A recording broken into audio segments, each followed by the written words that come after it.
ओम शांति। आज 8 मई 2024 के ईश्वरीय महावाक्य। मुरली का सार। मीठे बच्चे, विश्व की सभी आत्माएं अनजान और दुखी है। आप उन पर उपकार करो। बाप का परिचय देकर खुशी में लाओ। उनकी आंखें खोलो। प्रश्न: किसी भी सेंटर की वृद्धि का आधार क्या है? उत्तर: निस्वार्थ सच्चे दिल की सेवा। तुम्हें सर्विस का सदा शौक रहे तो हुंडी भरती रहेगी। जहाँ पर सर्विस हो सकती है वहाँ प्रबंध करना चाहिए। मांगना किसी से भी नहीं है। मांगने से मरना भला। आपे ही सब कुछ आएगा। तुम बाहर वालों की तरह चंदा इकट्ठा नहीं कर सकते। मांगने से सेंटर जोर नहीं भरेगा। इसलिए बिगर मांगे सेंटर को जमाओ। ओम शांति। रूहानी बच्चे यहाँ बैठे हैं। बुद्धि में यह ज्ञान है। कैसे शुरू में हम ऊपर से आते हैं, जैसे विष्णु अवतरण का एक खेल दिखलाते हैं। विमान पर बैठकर फिर नीचे आते हैं। अभी तुम बच्चे समझते हो अवतार आदि जो कुछ दिखलाते हैं वह सब रॉन्ग है। अभी तुम समझते हो हम आत्माएं असल में वहाँ के रहने वाले हैं। कैसे ऊपर से फिर यहाँ आते हैं, कैसे 84 जन्मों का पाठ बजाते पतित बनते हैं, अभी फिर बाप पवित्र बनाते हैं। यह तो ज़रूर तुम स्टूडेंट्स की बुद्धि में होना चाहिए। 84 का चक्र हम कैसे लगाते हैं यह स्मृति में रहना चाहिए। बाप ही समझाते हैं तुम कैसे 84 जन्म लेते हो। कल्प की आयु को लंबा चौड़ा टाइम देने कारण इतनी सहज बात भी मनुष्य समझते नहीं। इसलिए ब्लाइंड फेथ कहा जाता है। जो भी और धर्म है वह कैसे स्थापन होते हैं यह भी तुम्हारी बुद्धि में है।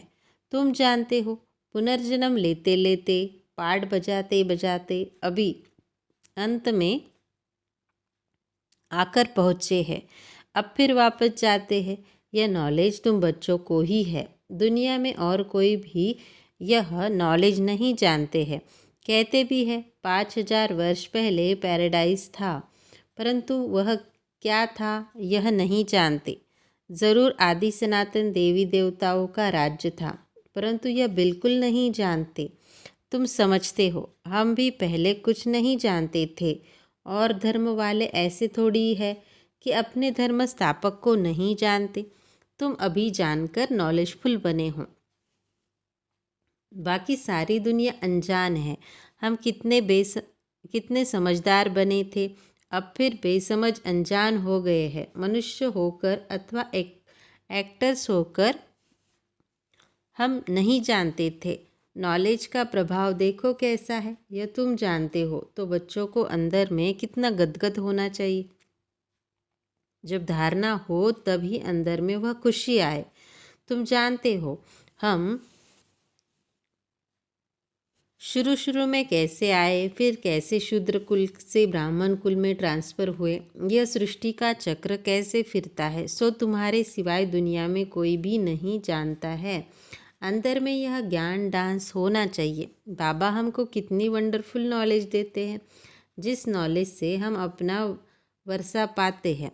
लिखा हुआ भी है, इस राजयोग से तुमको राजाओं का राजा बनाता हूँ। परंतु कुछ समझ में नहीं आता था। अभी बुद्धि में सारा राज आ गया। हम शूद्र से अब सो ब्राह्मण बनते हैं। यह मंत्र भी बुद्धि में है। हम सो ब्राह्मण फिर देवता बनेंगे।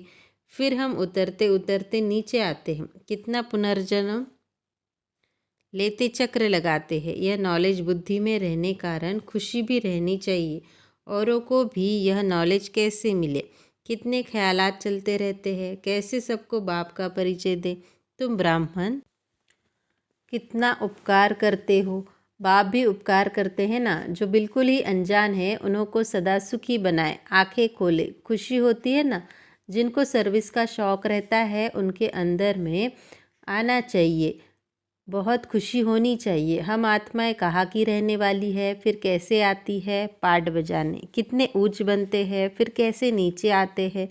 फिर रावण राज्य कब शुरू होता है यह बुद्धि में आया है। भक्ति और ज्ञान में रात दिन का फ़र्क है। शुरू से भक्ति किसने की है? तुम कहेंगे पहले पहले हम आए थे तो बहुत सुख देखा, फिर हम भक्ति करने लगे। पूज्य और पुजारी में कितना रात दिन का फ़र्क है। तुम्हारे पास अभी कितना ज्ञान है, खुशी होनी चाहिए ना। कैसे हमने 84 का चक्र लगाया, कहा 84 जन्म, कहा 84 लाख। इतनी छोटी सी बात भी किसके ध्यान में नहीं आती। लाखों वर्ष की भेंट में तो यह एक दो रोज के बराबर हो जाता है। अच्छे अच्छे बच्चों की बुद्धि में यह चक्र फिरता रहता है, तब ही कहा जाता है स्वदर्शन चक्रधारी। सतयुग में यह नॉलेज होती नहीं। स्वर्ग का कितना गायन है, वहाँ सिर्फ भारत ही था। जो था वह फिर अब बनना ही है। बाहर से तो देखने में कुछ नहीं आता, साक्षात्कार होता है। तुम जानते हो यह पुरानी दुनिया अब खत्म होनी है, फिर नंबरवार हम नई दुनिया में आएंगे। आत्मा एक ऐसी आती है पार्ट बजाने, वह भी तुम समझ गए हो। आत्मा ऐसे कोई ऊपर से उतरती नहीं है जैसे नाटक में दिखाते हैं। आत्मा को तो इन आँखों से कोई देख भी न सके। आत्मा कैसी होती है, छोटे शरीर में कैसे प्रवेश करती है, बड़ा ही वंडरफुल खेल है। यह पढ़ाई ईश्वरीय है, इसमें दिन रात ख्यालात चलने चाहिए। हम एक बार समझ लेते हैं, जैसे कि देख लेते हैं फिर वर्णन करते हैं। आगे जादू वाले लोग बहुत चीज़ें निकाल दिखाते थे। बाप को भी जादूगर, सौदागर, रत्नागर कहते हैं ना। आत्मा में ही सारा ज्ञान ठहरता है। आत्मा ही ज्ञान सागर है। भल कहते हैं परमात्मा ज्ञान का सागर है, परंतु वह कौन है, कैसे है, जादूगर है, यह किसको भी पता नहीं। आगे तुम भी नहीं समझते थे, अभी बाप आकर देवता बनाते हैं। अंदर में कितनी खुशी होनी चाहिए। एक बाप ही नॉलेजफुल है, हमको पढ़ाते भी है। यह सिर्फ तुम बच्चे ही जानते हो। यह दिन रात अंदर में सिमरन चलना चाहिए। यह बेहद के नाटक का नॉलेज सिर्फ एक बाप ही सुना सकते हैं, और कोई सुना न सके। बाबा ने देखा थोड़ी ही है, परंतु उनमें सारी नॉलेज है। बाप कहते हैं मैं सतयुग त्रेता में तो नहीं आता हूँ, परंतु नॉलेज सारी सुनाता हूँ। वंडर बात है ना। जिसने कभी पाठ ही नहीं लिया है, वह कैसे बतलाते हैं।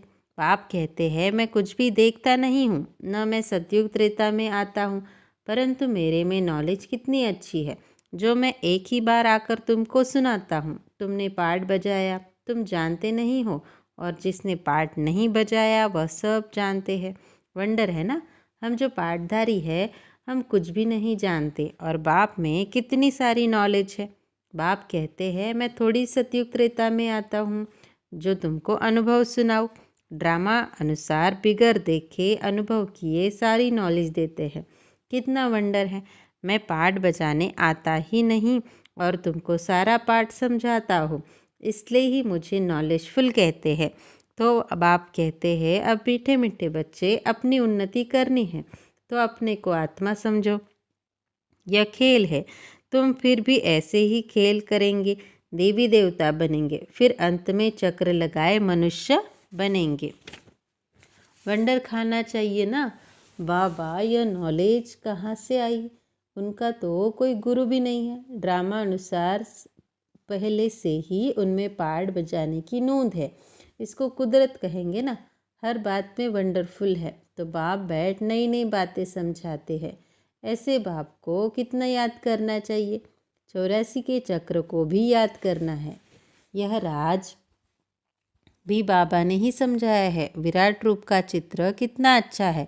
जो लक्ष्मी नारायण अथवा विष्णु का चित्र बनाते हैं वही दिखाते हैं हम कैसे 84 जन्म में आते हैं। हम सो देवता, फिर क्षत्रिय, वैश्य, फिर शूद्र। यह सिमरन करने में क्या कोई तकलीफ है। बाप है नॉलेजफुल, कोई से पढ़ा थोड़ी है, न शास्त्र आदि पढ़ा है। बिगर कुछ भी पढ़े, बिगर गुरु किए इतनी सारी नॉलेज बैठ सुनाए, ऐसा तो कभी देखा नहीं। बाप कितना मीठा है। भक्ति मार्ग में कोई किसका मीठा समझेंगे। जिसको जो आता है उनकी पूजा करने लग पड़ते हैं। बाबा बैठ सब राज समझाते हैं। आत्मा ही आनंद स्वरूप है, फिर आत्मा ही दुख रूप छीछी बन जाती है। भक्ति मार्ग में तो कुछ भी नहीं जानते थे तुम। मेरी कितनी महिमा करते हैं, परंतु जानते कुछ भी नहीं। यह भी कितना वंडरफुल खेल है। यह सारा खेल बाबा ने समझाया है। इतनी चित्र सीढ़ी आदि के अभी देखे नहीं थे, अब देखते हैं, सुनते हैं तो कहते भी है कि यह ज्ञान तो यथार्थ रीति है, परंतु काम महाशत्रु है, इस पर जीत पानी है। तो यह सुनकर ढीले पड़ जाते हैं। तुम कितना समझाते हो, समझते नहीं। कितनी मेहनत लगती है, यह भी जानते हैं। कल्प पहले जिन्होंने समझा था वही समझेंगे। दैवी परिवार वाले जितने बनने वाले होंगे उन्हों को ही धारणा होगी। तुम जानते हो, हम श्रीमत पर राजधानी स्थापन करते हैं। बाप को डायरेक्शन है, औरों को भी आप समान बनाओ। बाप सब ज्ञान सुना रहे हैं, तुम भी सुना रहे हो, तो ज़रूर यह शिव बाबा का रथ भी सुना सकता होगा, परंतु अपने को गुप्त कर देते हैं। तुम शिव बाबा को ही याद करते हो। इनकी तो उपमा महिमा भी नहीं करनी है। सर्व का सद्गति दाता, माया की जंजीरों से छुड़ाने वाला एक ही है। बाप कैसे बैठ तुमको समझाते हैं, ये तुम बच्चों के सिवाय और कोई को पता ही नहीं है। मनुष्य यह भी नहीं जानते कि रावण क्या चीज़ है। हर वर्ष जलाते ही आते हैं। एफिज तो दुश्मन का बनाया जाता है ना। तुमको अभी पता पड़ा है कि रावण भारत का दुश्मन है, जिसने भारत को कितना कंगाल दुखी बना दिया है। सभी 5 विकारों रूपी रावण के पंजे में फंसे हुए हैं। बच्चों को अंदर में ये आना चाहिए, कैसे औरों को भी रावण से छुड़ाए। सर्विस हो सकती है तो प्रबंध भी करना है। सच्चे दिल से निस्वार्थ भाव से सेवा करनी है। बाबा कहते हैं ऐसे बच्चों की हुंडी में सकारता भरता हो। ड्रामा में नूंद है, सर्विस का अच्छा चांस है, तो इसमें कुछ पूछने का भी नहीं रहता। बाप ने कह दिया है सर्विस करते रहो, मांगो कोई से भी नहीं, मांगने से मरना भला। आपे ही तुम्हारे पास आ जाएगा। मांगने से सेंटर इतना जोर नहीं भरेगा। बिगर मांगे तुम सेंटर जमाओ, आपे ही सब आता रहेगा। उसमें ताकत रहेगी। जैसे बाहर वाले चंदा इकट्ठा करते हैं, ऐसे तुमको नहीं करना है। मनुष्यों को तो कभी भगवान नहीं कहा जाता। ज्ञान तो है बीज, बीज रूप बाप बैठ तुमको ज्ञान देते हैं। बीज ही नॉलेजफुल है, वह जड़ बीज तो वर्णन कर नहीं सकेंगे। तुम वर्णन करते हो, सब बातों को समझ सकते हो। इस बेहद के झाड़ को कोई भी समझते नहीं। तुम अनन्य बच्चे जानते हो, नंबरवार पुरुषार्थ अनुसार। बाप समझाते हैं, माया भी प्रबल है, कुछ सहन भी करना पड़ता है। कितने कड़े कड़े विकार है। अच्छे अच्छे सर्विस करने वालों को चलते चलते ऐसे माया की चमाट लग जाती है। कहते हैं हम तो गिर गए। सीढ़ी ऊपर चढ़ते चढ़ते नीचे गिर पड़ते हैं, तो की कमाई सारी चट हो पड़ती है। दंड तो ज़रूर मिलना चाहिए। बाप से प्रतिज्ञा करते हैं, ब्लड से भी लिख कर दिया, फिर भी गुम हो गए। बाबा पक्का कराने के लिए देखते भी है। इतनी युक्तियाँ करते हुए भी फिर दुनिया की तरफ चले जाते हैं। कितना सहज समझाते हैं। पाठधारी को अपने पाठ का ही सिमरन करना चाहिए। अपना पाठ कोई भूल थोड़ी सकता है। बाप तो रोज रोज भिन्न भिन्न प्रकार से समझाते रहते हैं। तुम भी बहुतों को समझाते हो, फिर कहते हैं हम बाबा के सम्मुख जाए। बाप का तो वंडर है, रोज मुरली चलाते हैं, वह है निराकार। नाम रूप देश काल तो है नहीं, फिर मुरली कैसे सुनाएंगे। वंडर खाते हैं, फिर पक्के होकर आते हैं। दिल होता है ऐसा बाप वर्षा देने आए हैं, उनसे मिले। इस पहचान से आकर मिले तो बाप से ज्ञान रत्न धारण कर सके, श्रीमत को पालन कर सके। अच्छा, मीठे मीठे सिकिल दे बच्चों प्रति माता पिता बाप दादा का याद प्यार और गुड मॉर्निंग। रूहानी बाप की रूहानी बच्चों को नमस्ते। आज के मुरली में से धारणा के लिए मुख्य सार। पहला, ज्ञान को जीवन में धारण कर खुशी में गदगद होना है। वंडरफुल ज्ञान और ज्ञानदाता का सिमरन कर ज्ञान डांस करना है। दूसरा, अपने पाठ का ही सिमरन करना है, दूसरे के पाठ को नहीं देखना है। माया बड़ी प्रबल है, इसलिए खबरदार रहना है। अपनी उन्नति में लगे रहो, सर्विस का शौक रखो। आज की मुरली में इससे मधुर वरदान, अच्छाई पर प्रभावित होने के बजाय उसे स्वयं में धारण करने वाले परमात्मा स्नेही भव। उसका स्पष्टीकरण, अगर परमात्मा स्नेही बनना है तो बॉडी कॉन्शियस की रुकावटों को चेक करो। कई बच्चे कहते हैं ये बहुत अच्छा या अच्छी है, इसलिए थोड़ा रहम आता है। कोई का किसी के शरीर से लगाव होता है तो कोई का किसी के गुणों व विशेषताओं से। लेकिन वह विशेषता व गुण देने वाला कौन? कोई अच्छा है तो अच्छाई को धारण भले करो, लेकिन अच्छाई में प्रभावित नहीं हो जाओ। न्यारे और बाप के प्यारे बनो। ऐसे प्यारे अर्थात परमात्मा स्नेही बच्चे सदा सेफ रहते हैं। आज के मुरली से स्लोगन, साइलेंस की शक्ति इमर्ज करो तो सेवा की गति फास्ट हो जाएगी। अच्छा, ओम शांति।